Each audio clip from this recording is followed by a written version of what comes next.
get a photo for me. So I really gotta stand up like that. Queer rights are under attack. What do we do? Stand up, fight back. Stand up, fight back. What do we do? Stand up, fight back. What do we do? Stand up, fight back. Okay, I'm going to try to get this test up. I say, show me what democracy looks like. You say what?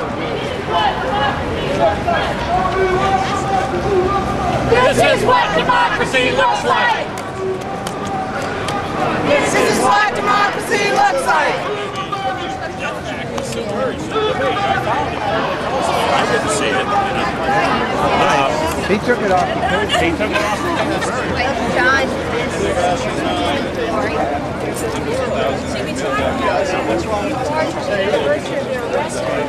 We came up here 2 years ago to meet with Stephen Downes and Lynn Jackson and try to help found Project Salam at the Albany Law School. The issue at hand is the treatment of Muslims in America and the treatment of Muslims abroad, the treatment of Islam in general. And it comes to fruition with these cases. These particular cases are examples of the breakdown of due process, the breakdown of basic humanity when it comes to Muslims. Because once you start treating people like they're not human, it's easy to send drone strikes against them. Well, we killed one person that was of relevance, but 20 other people in his family in Peshawar or something to that effect. Here, you know, the treatment of my brother, who knows about my brother's case, Fahad Hashmi? So, Fahad took a plea deal where we expect he'll be in jail for another 8 years. He was facing 70 years in jail.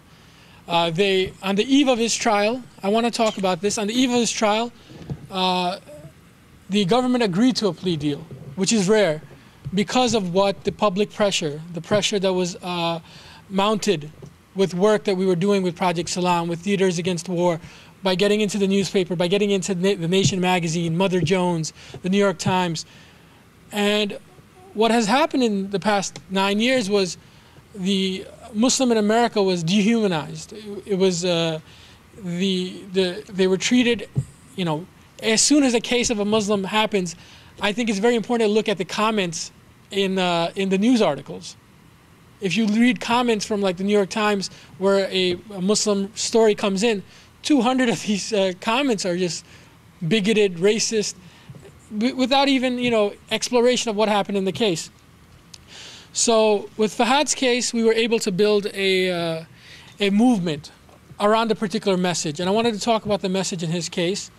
The message around his case was the conditions of confinement, the treatment of Fahad under the presumption of innocence, right, which extends out to every citizen, was deplorable. He was accused of conspiracy to provide material support by having someone stay with him, and that person gave socks to Al-Qaeda. That was it. And that's what he pled guilty to. At the end, he had 4 counts of that, which equaled 70 years in jail.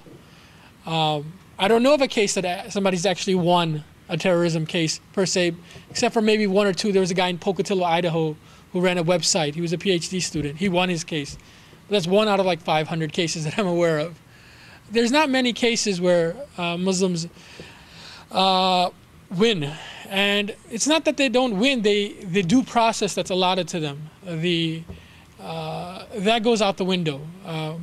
Fahad's attorneys had to get CIA clearance to be his attorney. They don't have contact visits. The treatment of Fahad himself, the first issue is his treatment. He's separated from his family. He's in complete isolation. He was in 3 years of straight solitary confinement. 3 straight years of solitary confinement. The special administrative measures that which Lynn Stewart was part of, her case revolved around. His included, you know, he can't talk out loud in his own cell. He can't take a shower by closing the curtain. He's already in 23-hour solitary confinement. He has minimal family visits, once a month, twice a month. Half of them were denied anyway when we tried to visit him. So these are the conditions you create, and you call it justice. And this is what has to be addressed here, that the facade of justice has been pushed out. And you know what? It's always been the case in America. It's not that it hasn't. It just has affected our community at the moment. America, throughout its history, gave civil rights to African Americans in the 60s. Gave women the right to vote, with... I have 1 minute. Okay. So, so what I wanted to talk about was, very simply put, that a message has to come up for these cases. Preemptive prosecution is a banner. There's details behind this banner. And this message has to be marketed not to us, who already are people of conscience, but outside of us. Because at the end of the day, it has to hit the mainstream somehow, some way. And we'd like to continue that effort, to work together.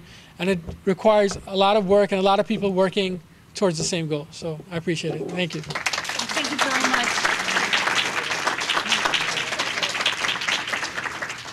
much. Leila Yagi?